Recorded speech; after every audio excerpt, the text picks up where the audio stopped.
The gate would not let me through. Not the metal, not the scanners. A boy stood in my way, arms crossed, plates along his forearms catching the morning light, and behind him, a crowd was already forming, already smiling, already waiting for something to go wrong. His name was Draven. I had heard it before I ever saw his face, whispered by other cadets like a warning. He was Thesari, a warrior species, tall enough that I had to tilt my head back just to meet his eyes, and he looked at me the way some people look at something they have already decided is beneath them. "Humans do not walk through the front gate," he said, loud enough for the crowd to hear. "You crawl in through the service tunnel, with the luggage carts. That is where soft things belong." Someone laughed, then another. I felt the heat rise in my face, but I kept my voice steady. "I have the same clearance you do," I said. "Move." "Make me," he said, and smiled like he already knew I would not. I could have pushed past him. I was stronger than I looked, stronger than most people expected from someone my size, and I had trained for exactly this kind of moment. But a fight at the gate, on the very first day, was exactly the story he wanted told. Human cadet attacks a senior student. I was not going to give him that.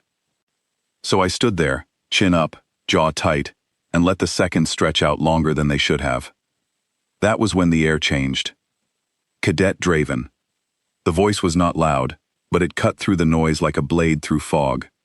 Commandant Ula came down the steps of the gatehouse, robes snapping once behind her, eyes already fixed on the scene in front of her. She was Velkari, one of the oldest species in the Concord, and she was the kind of instructor that nobody dared to disappoint twice. Draven straightened at once, the arrogance draining slightly from his shoulders.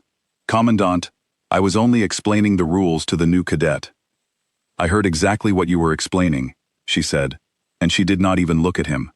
Her gaze had already moved past his shoulder, to me, and then, for a long second, to the small emblem stitched at my collar.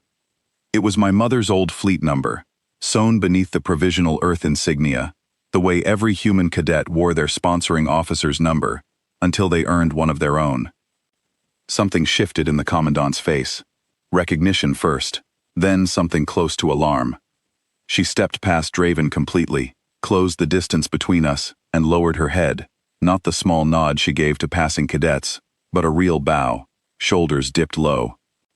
"Cadet Lyra, I apologize. This should never have happened, not at this gate of all gates." The crowd went silent. Draven's confident expression cracked into confusion. "Commandant," I said carefully, "I do not understand." "Your sponsor number," she said, nodding toward my collar. "Fleet designation 719. That is Captain Elena's ship." My throat tightened. She is my mother. A murmur moved through the crowd, the kind of murmur that meant a name had landed somewhere important. 11 years ago, the Commandant said, turning now so her voice carried across the gate, to Draven especially, to everyone watching, a fracture opened in the void above my homeworld's third moon. 7 different ships from 7 different species answered the distress call to help evacuate a research station caught inside the blast radius. 6 of those ships turned back when the collapse began, moving faster than anyone predicted. The calculations said nothing organic could survive an attempt to stabilize it at that range. Turning back was the only reasonable choice. She paused, and her eyes found mine again. One ship did not turn back. I had never heard this story told out loud before. My mother did not talk about the moon, or the fracture, or whatever had happened inside it. She talked about paperwork, and bad coffee, and how much she hated storms in deep space. I had grown up thinking of her as tired, not as someone people bowed to. A single human pilot held position inside the collapse for 4 full minutes, the Commandant continued, manually rerouting containment fields, using equipment that was never designed for that kind of pressure, until the last evacuee cleared the blast line. She walked away with scarring down one whole side of her body, and a service record that the Concorde still lists as statistically improbable, because by every calculation available, she should not have survived. She turned, finally, to Draven, and her voice cooled by several degrees. That pilot was Captain Elena. My own sister was on that station. Draven had gone completely still. His friends behind him had already stopped recording, their devices lowered, their expressions uncertain. You called her daughter's species fragile, the Commandant said. Small, easily lost. Let me offer you something to remember instead. Humans are the only species in this entire Concord who have never once turned a ship back. Not from a fracture, not from a blockade, not from a fight they were told they could not win. You would do well to learn the difference between soft and underestimated, Cadet Draven, because the two are not the same thing, and mistaking one for the other has ended better careers than yours. Draven opened his mouth. Nothing came out. The Commandant turned back to me, and her voice softened, gentler now, almost warm. Welcome to the Academy, Cadet Lyra. Please, use the front gate from now on. It was built for people exactly like you. She stepped aside, and I walked through, past Draven, past the crowd that had gone quiet, past the tall metal gate that was supposed to remind every new student how small they were. For the first time since I had arrived, it did not feel that way at all. The story spread faster than I expected. By the time I reached my first lecture hall, whispers had already turned into full conversations, and I caught more than one classmate glancing at my collar, at the small fleet number stitched there, trying to imagine the woman behind it. I found a seat near the back, hoping to disappear into the crowd the way I had planned to before the gate. It did not work.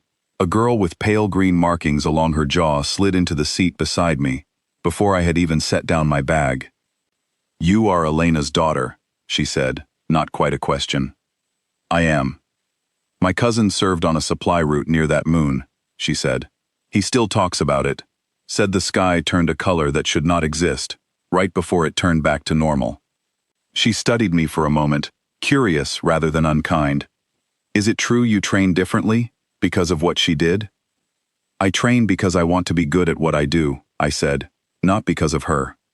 She nodded slowly, like she understood, and did not push further. That was the first small kindness of the day, and it mattered more than I expected it to. The morning passed in blur of navigation theory and diplomatic protocol, subjects that felt distant compared to what had happened at the gate, but I forced myself to focus. I had not come to this academy to be known as someone's daughter. I had come to prove I belonged here, on my own record, built by my own hands, one small success at a time. By midday, word of the gate incident had reached instructors, as well as students. During a break between lectures, a tall Velkari professor stopped beside my table in the dining hall, balancing a tray of food I did not recognize. You handled yourself with restraint this morning, he said. Many cadets your age would have reacted with their fists instead of their patience. That takes more discipline than people realize. I did not want to give him what he wanted, I said honestly. A wise decision, the professor said. Cadet Draven's family has a long history of testing new species when they first arrive. He tested the Velkari when we joined, the Saranth when they joined, and now humans. He believes strength is proven through domination. It rarely works out well for him in the long run. Has anyone tried explaining that to him directly? The professor's mouth curved into something like a smile. Several times, he tends to learn lessons slowly, and only after they cost him something.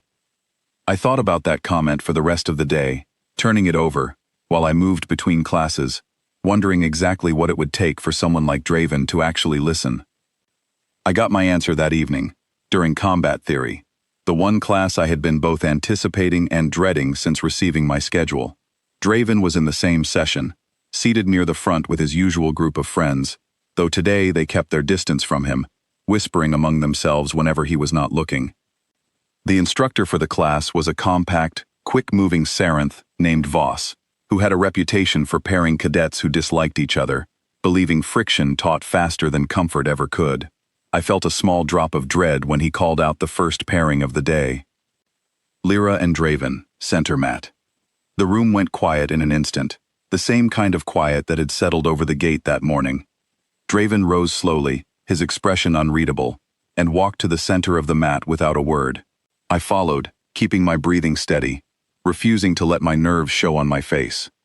This is a controlled evaluation, Voss said, addressing the room, but clearly speaking for our benefit as well. No strikes to the head or throat. First person to lose balance and touch the mat with more than one point of contact concedes the round. Understood? We both nodded. Draven moved first, testing me with a slow reach meant to gauge my reaction time rather than actually connect. I stepped back, redirected his arm with both hands, the way I had been taught, and used his own forward motion to pull him slightly off balance. It was not enough to end the round, but it was enough to make several students in the crowd murmur in surprise. He recovered quickly, resetting his stance, and this time came in with more speed. I ducked under his reach, planted my weight low the way my mother had shown me years ago during quiet evenings at home, long before either of us had ever heard of this academy, and used the momentum of his own strike to guide him past me instead of meeting his strength directly. He stumbled, caught himself, and turned back toward me with something different in his expression. Not anger, not yet, something closer to genuine surprise. "You fight like you were trained for this specifically," he said quietly, just between the two of us. "I was trained by someone who knew what it meant to survive when the odds said she should not," I said. "She taught me that strength is not about how hard you can hit. It is about how well you can read the moment and choose exactly when to move." He studied me for a long moment, and for the first time since I had met him that morning, the arrogance in his eyes faded into something closer to respect. The round ended without a clear winner, both of us still standing when Voss called time, and as we returned to our places along the mat, Draven paused beside me. "At the gate," he said quietly, "I was wrong." It was not a large statement, and it was not delivered with any real warmth, but it was more than I had expected from him, and far more than the crowd around us had expected either. A few students exchanged glances, clearly surprised. "I know," I said simply, and left it there, because I did not need him to apologize further, and I did not need the moment to become bigger than it already was. That night, back in my quarters, I sat by the narrow window and looked out at the unfamiliar stars scattered across an unfamiliar sky, thinking about the moon my mother had once flown toward when everyone else had turned away. I thought about the 4 minutes she had spent holding a fracture together with nothing but skill and refusal to quit, and about the fact that she had never once mentioned any of it to me, not because she was hiding it, but because to her, it was simply what needed to be done at the time. I understood, finally, that I had not walked through that gate carrying her legacy like a weight on my shoulders. I had walked through it, carrying something lighter and steadier than that, a quiet kind of proof that whatever people expected when they looked at someone small, someone soft, someone easy to underestimate, they were very often wrong. Tomorrow there would be new lectures, new challenges, and probably new cadets who needed convincing all over again. But for tonight, I let myself simply sit with the stars, calm and certain, knowing that whatever came next, I was exactly where I belonged.